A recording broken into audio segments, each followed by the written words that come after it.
वन्दे गुरु श्री चरणारविन्द वन्दे गुरु श्री चरणारविन्द वन्दे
बोलो 5251तम श्री कृष्ण जन्म जयंती की, श्री भागवत महापुराण की, श्री सुखदेव गोस्वामी पाद की, श्री व्यास देव जी की, श्री परीक्षित महाराज की, श्री शुक मुनि की, सनकादि ऋषिवृंदों की, नैमिषारण्य सत्तों की, आस्थान पुरुष की, आपन अपन गुरुदेव की, आपन अपन इष्टदेव की, आज के आनंद की।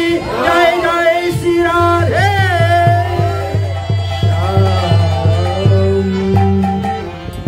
सर्व वेदांत सारहि श्रीमद्भागवतम मृष्यते तद्रसामृतं पिबतस्य न अन्यत्र शातिरति कश्चित्। श्रीमद् भागवत महापुराणेर दशम स्कंदेर पंचम अध्याय भगवान श्रीकृष्णेर आविर्भाव लीला कथा वर्णन करे गिয়েছেন आदरणीय सुखदेव गोस्वामी पाद। সেই ক্রম অনুসারে গণনা করলে আজ হইতে 5251 বৎসর পূর্বে ভগবান শ্রীকৃষ্ণ আবির্ভাব হয়েছিলেন। দাপরের শেষে ধর্মকে স্থাপন করার জন্য, অভক্ত মানে দুষ্টদেরকে দমন করার জন্য এবং ভক্তদেরকে রক্ষা করার জন্য ভগবান প্রায় যুগে যুগেই তিনি আসেন।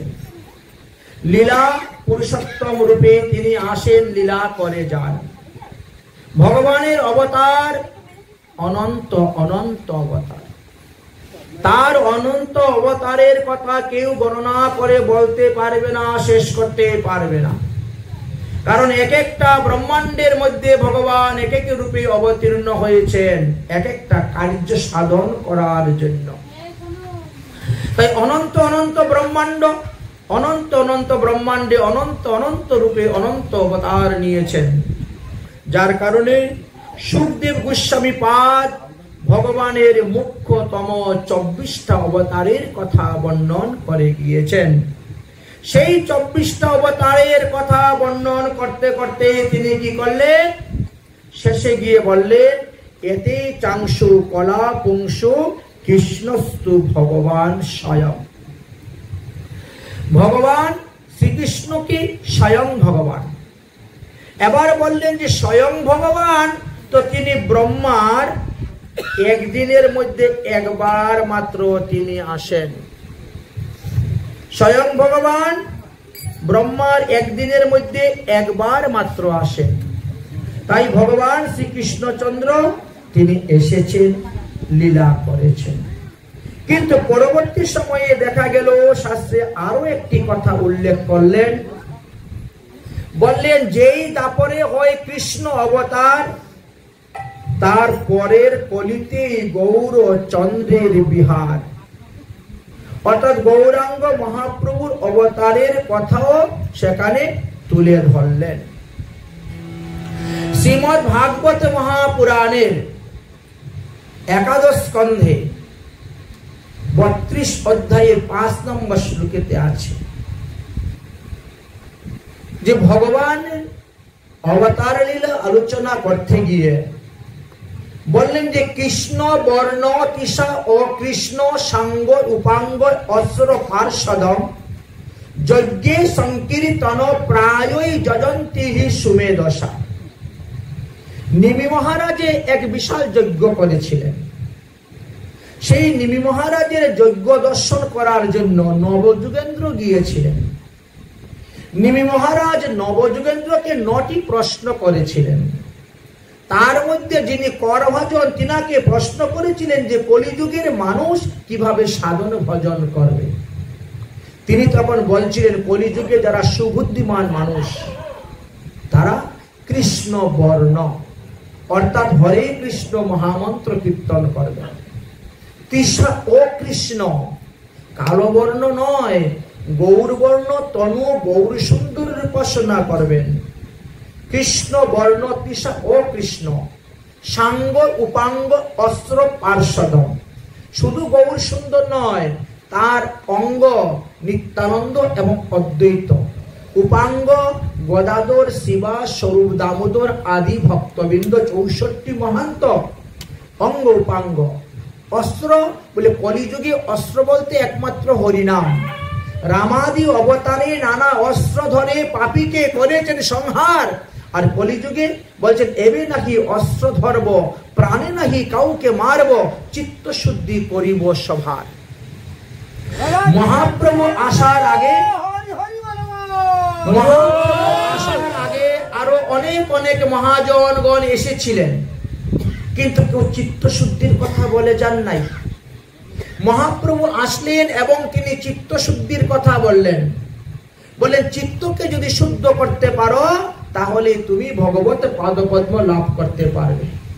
চিত্তকে শুদ্ধ করবেন কি দিয়ে?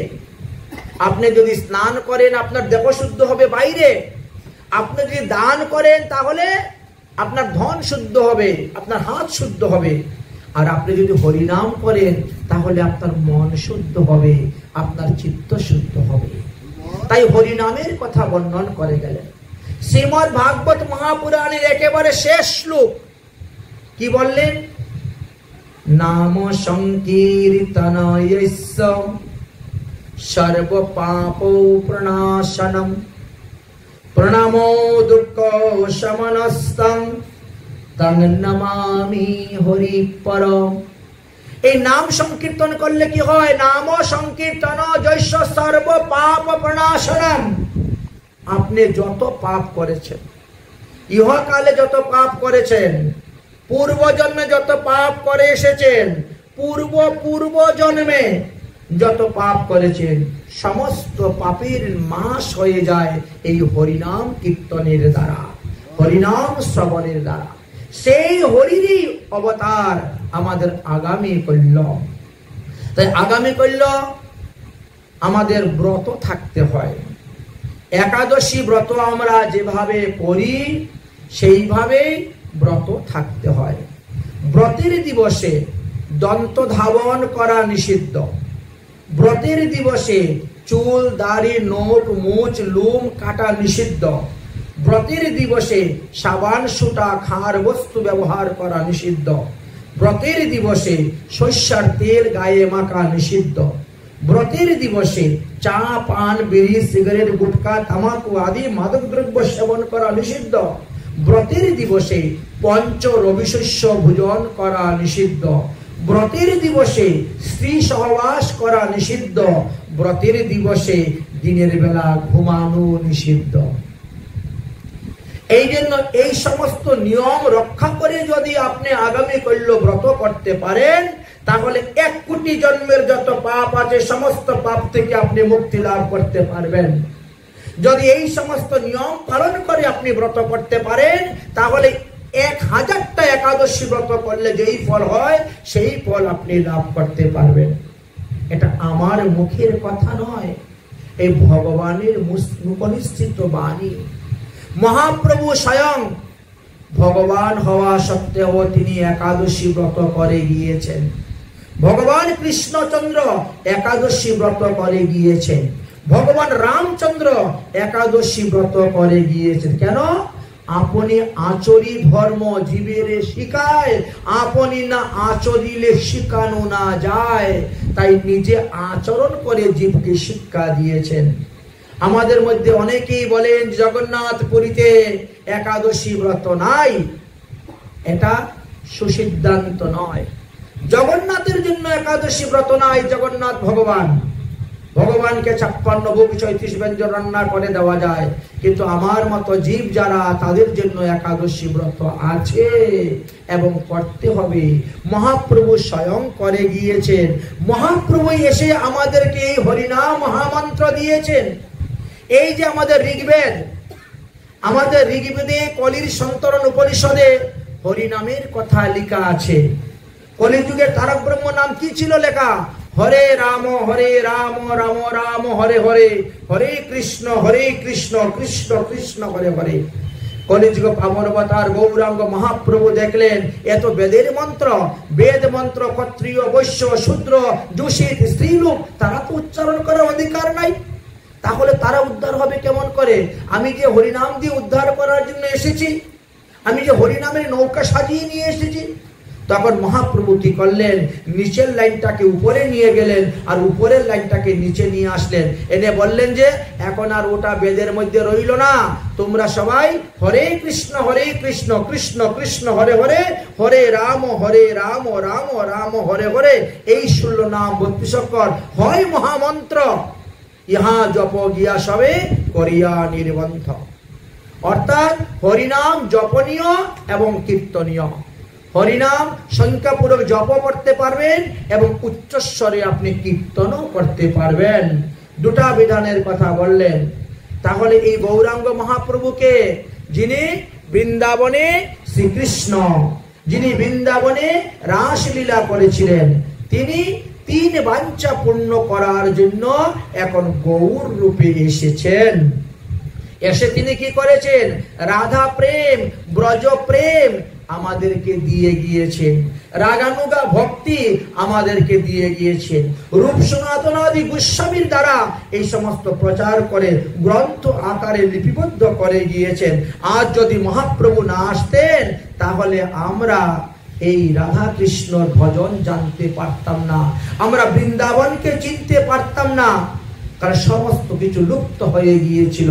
রূপ সনাতন আদি গোস্বামীগণ এক এক বৃক্ষের তলে এক এক রাত্রি অবস্থান করে করে তারা এই সমস্ত লুপ্ত তীর্থকে উদ্ধার করেছিলেন। মহাপ্রভু স্বয়ং গিয়ে রাধাকুণ্ড শ্যামকুণ্ডকে আবিষ্কার করলেন, উদ্ধার করেছিলেন। তাই তো মহাজনগণ বলেন, যদি গৌর না হইত তবে কি হইত, কেমনে ধরিতাম দে। যদি গৌর না হইত তবে কি হইত, কেমনে ধরিতাম দে।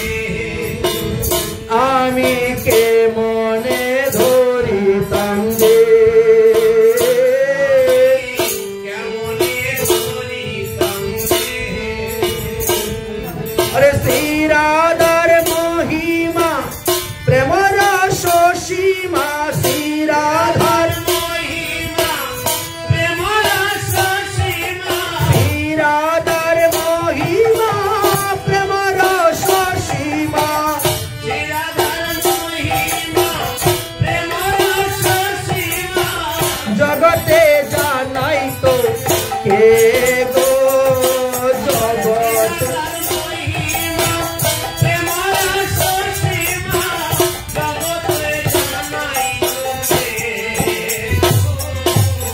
জগতে জানাই তো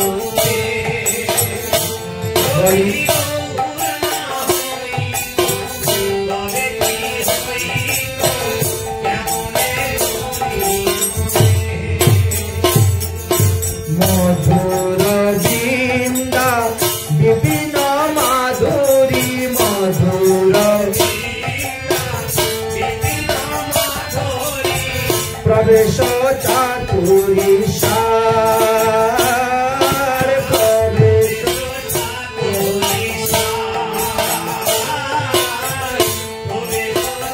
সার, বরজ যুবতী ভাবে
মনে ও বিধি ধরিয়াছে কে মনে বিধি ধরিয়াছে কে মনে ও বিধি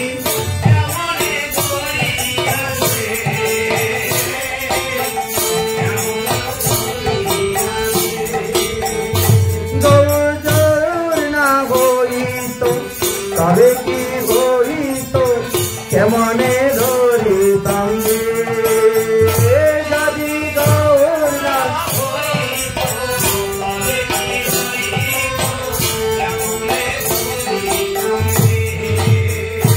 আমি কেমনে ধরিতাম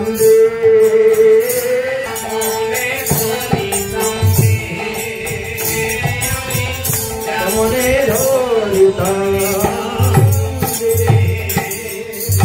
তাই মহাপ্রভু যদি না আসতেন আমরা কিন্তু এই ব্যাপারে কিছুই জানতে পারতাম না। আজ মহাপ্রভুর কৃপাতে আমরা জানতে পেরেছি এই নাম সংকীর্তনের মহিমার কথা। আর আমাদের মহাজনের গণে দ্বারা আমরা জানতে পেরেছি যে এই হরিনাম অষ্টপ্রহর, 16 প্রহর, 24 প্রহর, 32 প্রহর, 40 প্রহর যাই দেও না কেন, নাম যজ্ঞের আগে আমাদেরকে অধিবাসী দিতে হয়। অধিবাসীর বিধান এবং অধিবাসীর বিধির কথা মহাজনগণ বর্ণন করে গিয়েছেন। অধিবাস, অধিযুক্ত বাস, বাস মানে তো গন্ধ, অত্যন্ত অধিক পরিমাণে সুগন্ধি দ্রব্য দ্বারা দেওয়া হয়, 1 নম্বর। দ্বিতীয় বলছেন অধিবাসের দ্বারা নিমন্ত্রণ দেওয়া হয়।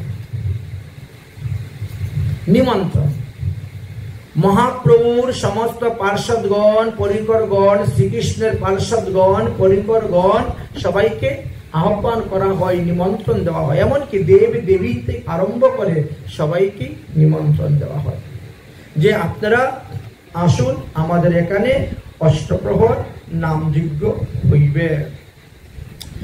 এইভাবে মহাজনগণ বর্ণন করে গিয়েছেন এবং তারা স্বয়ং অধিবাস দিয়েছেন এবং আমাদেরকেও অধিবাসের কথা আছে।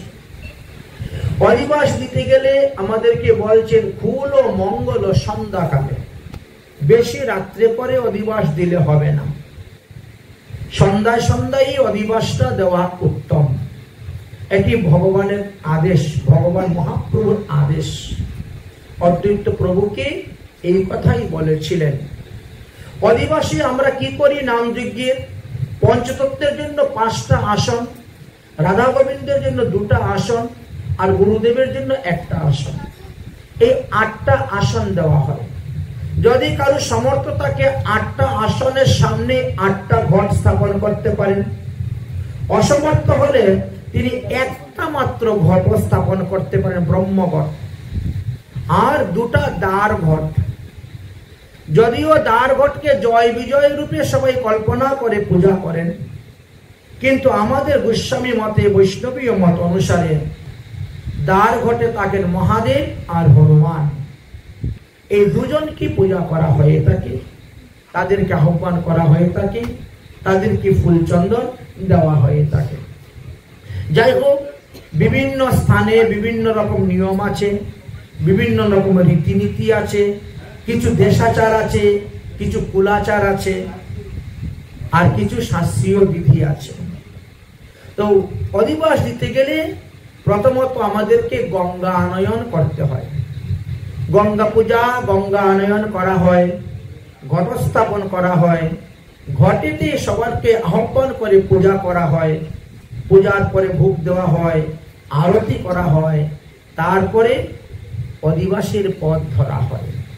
তাই আমরা বিলম্ব না করে আমরা অধিবাসীর পদের দিকে অগ্রসর হব। কারণ আগামী কাল ভোর 4টার সময় মঙ্গল আরতি হবে, আর মঙ্গল আরতির পরে কীর্তন ধরা হয়ে যাবে। অষ্টপ্রহর নামযজ্ঞ ধরতে গেলে প্রথমেই মঙ্গল আরতি করতে হয়। মঙ্গল আরতি করার পরে আপনি গুরু বন্দনা করবেন। বৈষ্ণব বন্দনা করবেন। তারপরে গুরু গোসাই নামে একটি পদ কীর্তন আছে, সেই পদ কীর্তন করার পরে পঞ্চপক্ষের নাম করবেন, আর তারপরে গিয়ে নাম ধরবেন। এই যে শ্রীনাম ধরা হবে, আগামী করল সূর্য উদয়ের আগে নাম ধরতে হবে, এবং রবিবারে সূর্য উদয়ের পরে গিয়ে নাম ছাড়তে হবে। উদয়ের 2 মিনিট আগে ধরেন, আর সেখানে 2 মিনিট পরে গিয়ে ছাড়েন। তাই সূর্য উদয়ের আগে নাম ধরবেন কালকে, আবার রবিবারে সূর্যোদয়ের পরে গিয়ে নাম ছাড়া হবে। এই যে অষ্টপ্রহর নাম যজ্ঞ চলবে, এর মধ্যে কোনো রকম লীলা চলবে না, কোনো লীলা কথা বর্ণন চলবে না, শুধু নাম আর নাম আর নামই চলবে। কিছু কিছু জায়গায় আছে নামকে বন্ধ রেখে এরা কথা শুরু করে দেয়, লোককে বুঝাইতে শুরু করে দেয়।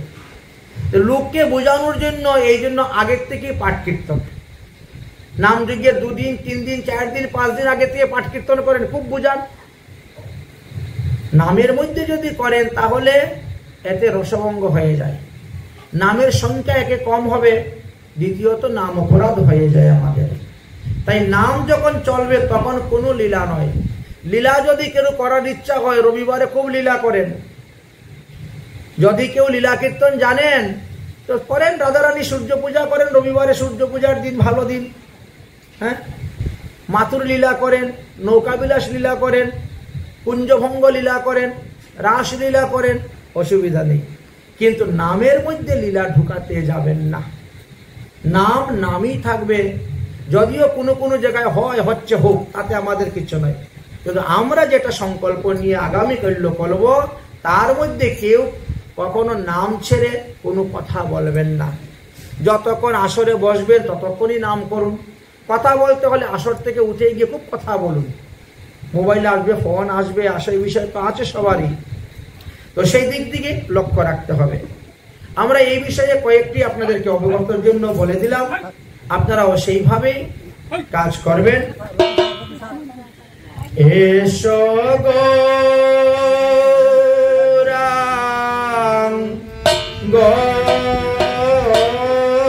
এসো গৌরাঙ্গ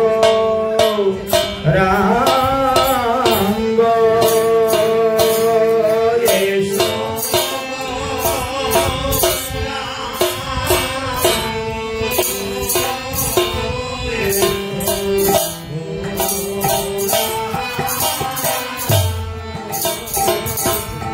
এসো নিতাই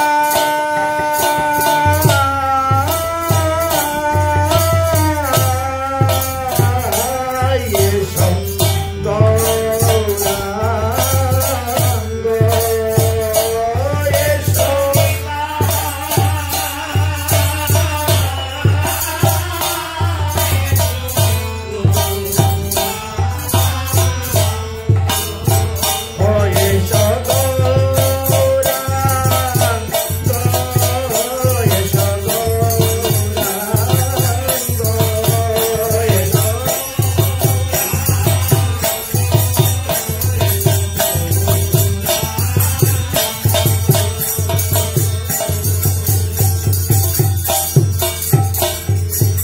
এসো দুটি ভাই গৌর নিতাই দ্বিজমণি দ্বিজরাজ হে।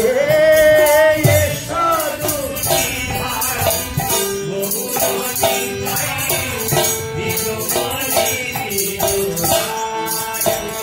আর এসো দুটি ভাই গৌর নিতাই দ্বিজমণি দ্বিজরাজ হে। এসো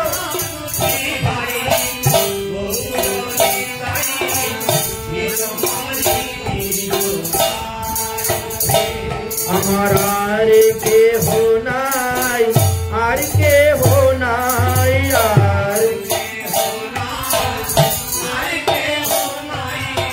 নিতাই গৌর দুবাই বিনে, আর কেহ নাই, আর কেহ নাই, নিতাই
আমি মিনতি জানাইয়ে রাখি, আমায় অন্তিম কালে দিও না পাখি, মিনতি জানাইয়ে রাখি।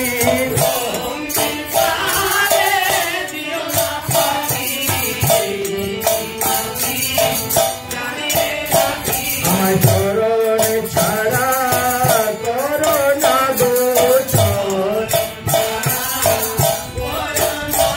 আমায় ব্রজ ছাড়া করো না গোচর,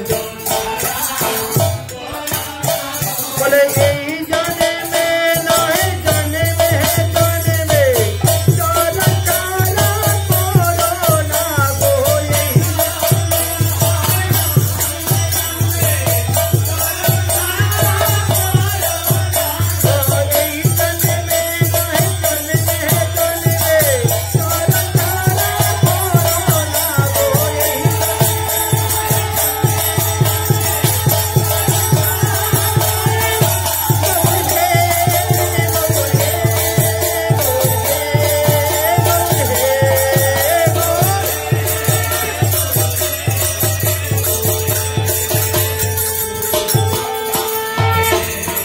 अरे यशो दूटी भाई गौरणी थाई विजमनी विजरा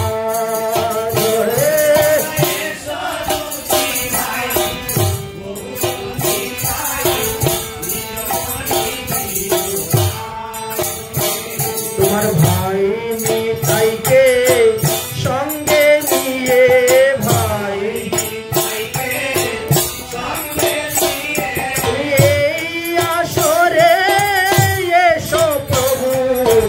भाई निताई के संगे निये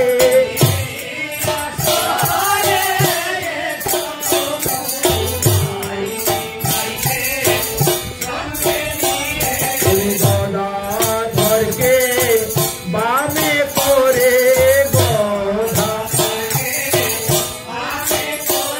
बोले आसरे एसो प्रभु गदाधर के बामे करे,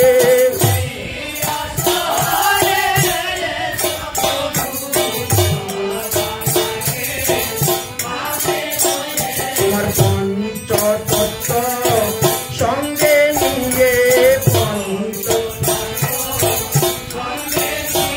বলে আসরে এসো প্রভু পঞ্চতত্ত্ব সঙ্গে নিয়ে,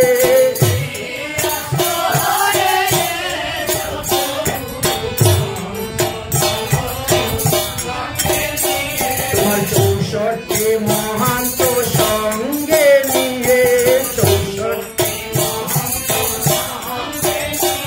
আমার এই আসরে এসো প্রভু 64 মহান্ত সঙ্গে নিয়ে,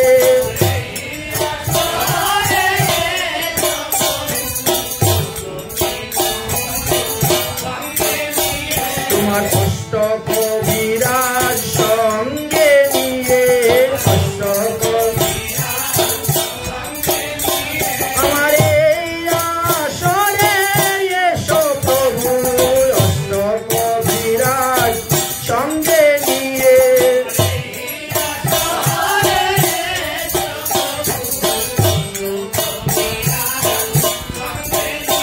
তোমার সর গোস্বামী সঙ্গে নিয়ে,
এইয়া কিঞ্চন রাখিব হৃদয় মাঝে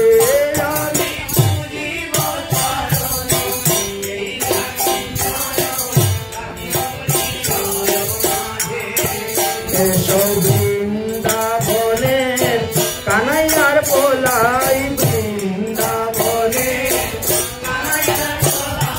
বৃন্দাবনের কানাইয়ার পোলাই বৃন্দাবনে এসো নদিয়ার আমার গৌর নিতাই বৃন্দাবনে কানাইয়ার পোলাই নদিয়ার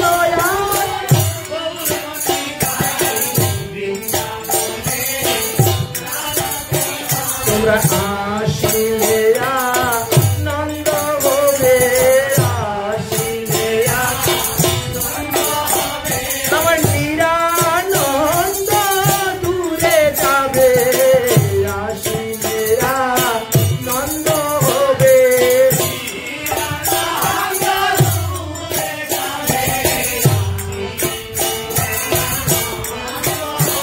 আরে পিতাব জ্বালা দূরে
দিয়া তোমায় পূজা করিব,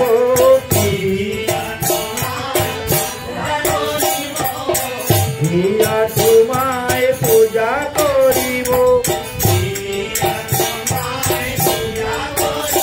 ওরে কি আছে আমার পূজার উপচার, কি দিয়ে পুজিব বলো।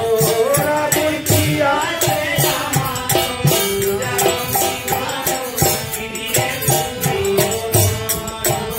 আমি প্রেম ফুলে পূজা করিব, প্রেম ফুলে পূজা করিলে তোমার নাকি পূজা হইব।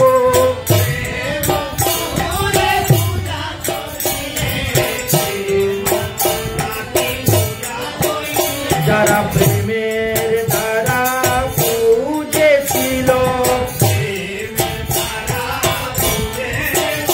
বলে তারা প্রভু তোমায় পেল, প্রেমের দ্বারা পূজা করলো।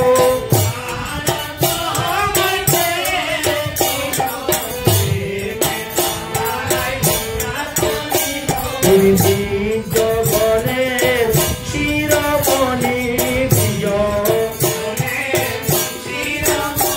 তুমি বৈষ্ণবের শিরোমণি,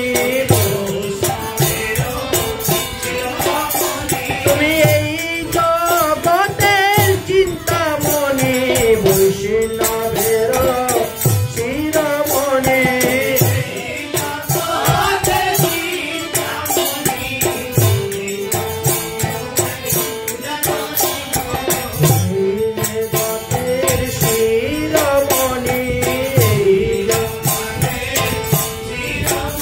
তুমি বৈষ্ণবের চূড়ামণি, এই জগতের শিরোমণি,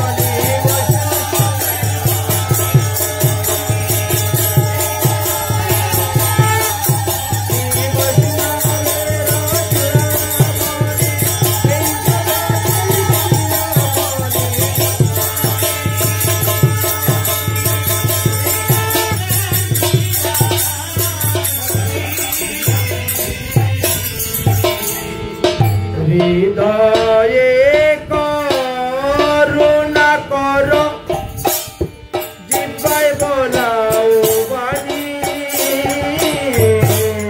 হৃদয়ে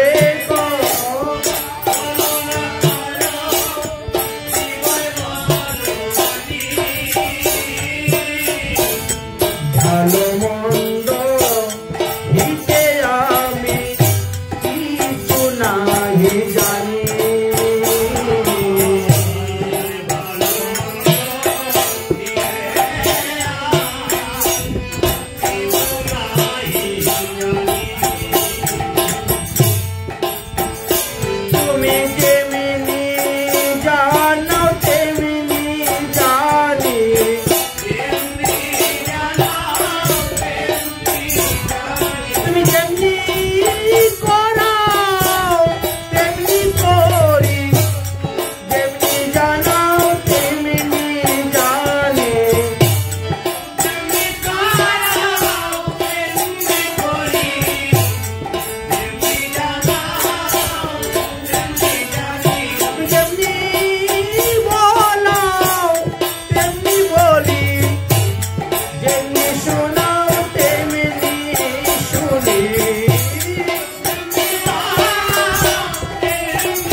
শাস্ত্র বলছেন ভক্ত যদি মনে প্রাণে ভগবানকে ডাকে তাহলে ভগবান আর না এসে থাকতে পারেন না। ভক্তির এমনই শক্তি, চুম্বক শক্তির মতো শক্তি। চুম্বক যেমন লোহাকে আকর্ষণ করে নিয়ে আসে, ঠিক তেমনি ভাবে ভক্তি দেবী ভগবানকে আকর্ষণ করে ভক্তের সম্মুখে নিয়ে আসে। ভক্তের আকুল আবেদনে ভগবান এসে উদয় হয়ে গেলেন সেই কীর্তনের মধ্যে কানে। তাই পদকর্তা বলছেন, আর উদয় হইলা গৌরচন্দ্র সংকীর্তন মাঝে,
সাজে আর কারে বা সাজে,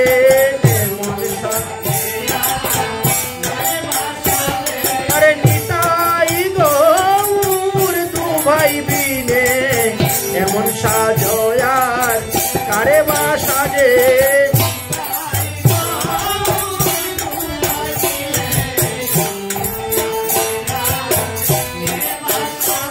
তুমি নামে ধরেছ পাবন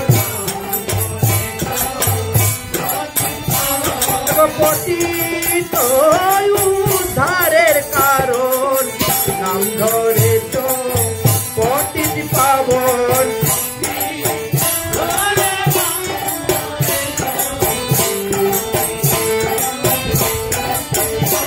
আমি শুনেছি পুরাণে সাধু গুরুর স্থানে তুমি হে জগত জুড়ায়, আমি সাধু গুরুর স্থানে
জগতের নাথ